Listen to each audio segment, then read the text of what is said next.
Well, hello, table family. It's Monday. It's Yolanda, and I'm back from the Thanksgiving break.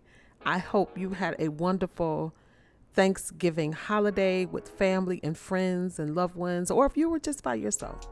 I hope it was a peaceful day for you of rest and relaxation and good eating, right? Because that's the whole point.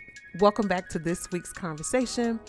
I want us to listen to part two of the Harmonize Your Life podcast. If you haven't listened to part one, it's really good. It is a conversation on love, loss, and grief, but it's lighthearted. It is meant to be, you know, informative and instructive, but yet not really deep and dark. And I hope that you found that that's the tone of the conversation. There is a part two of that interview that I'm going to put in the link, and I want you to listen to that this week. Let's support the Harmonize Your Life podcast. And again, I'm a featured guest on the panel, so you get to hear my voice and hear the voice of others as we talk about the discussion of loss, because loss, whether you want it to be or not, is a part of life, and it is a part of your table at some point, and can be a disruptor and an interrupter in your life. And so you have to learn how to manage it. And it's not just the loss of people, right? You lose jobs, careers, aspirations, opportunities. It's so much that comes with managing grief and losing things as life would have it, or even moving on from places that just have finished their journey with you, settled their time. People who are still alive, who their time with you has shifted or is done. So I want us to finish that, but really quickly before you do that, I do have something I want to share. I'm not good at being vulnerable, believe it or not. And so I just wanted to use this as a vulnerable moment for me, because I had a hard week for grief. And it was surprising to me because it came out of nowhere. I am not one who has a lot of anxiety around certain days, because I just think grief it does what it's going to do. You don't have to plan it. It will show up. So I don't really, anticipate or have anxiety around things coming up. So it surprised me this week, Thanksgiving, that I had a really hard battle with missing my mom and missing my daughter and my brother, and just so many who were not present at our holiday table in physical form. I was driving, coming back from doing all my running around in the city, and I happened to pass the funeral home where we buried my mother and my daughter. And out of nowhere, I started thinking about them. And my daughter, Simone, was in the car, and we were just talking lightly about, that experience. Actually, we were making fun of a joke that we had while we were there. I know, but, dark humor. So out of nowhere, I just had this thought of my mom, and I could not shake grief from that moment on. A tear rolled down my eye. Simone noticed it, and we talked about it. And I got home, and I thought, oh, it was just a moment. The next day, it was just as heavy, if not heavier. And what surprised me about it is I was really looking forward to the holidays. It was the first time that my nephews were going to be here from Chicago with their girlfriends and significant others and their children, and we had not been together since my mom died in 2021.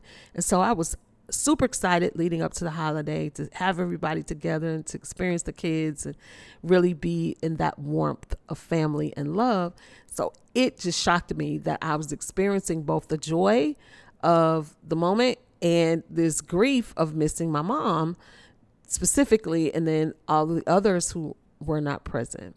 So, and it came without warning, no preparation, as grief does.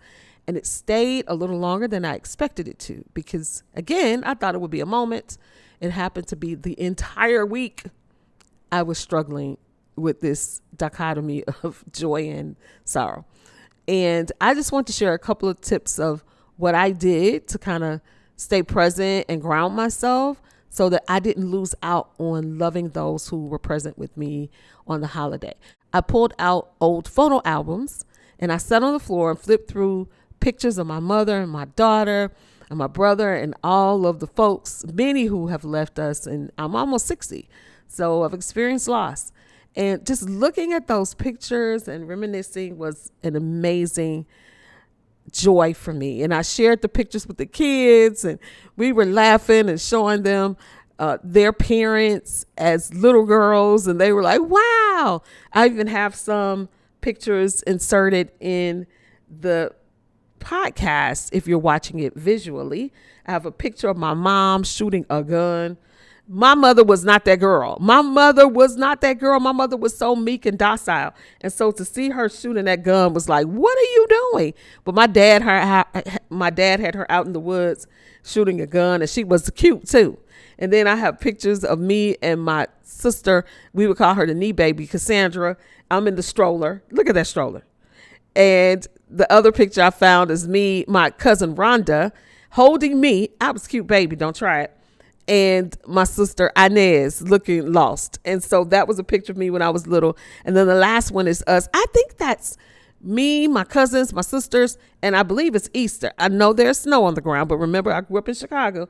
I think that's Easter, but I was cute. I remember that dress. That's why I know it was Easter, because I loved that dress. So I just wanted to share a few of those because that brought me joy in the moment.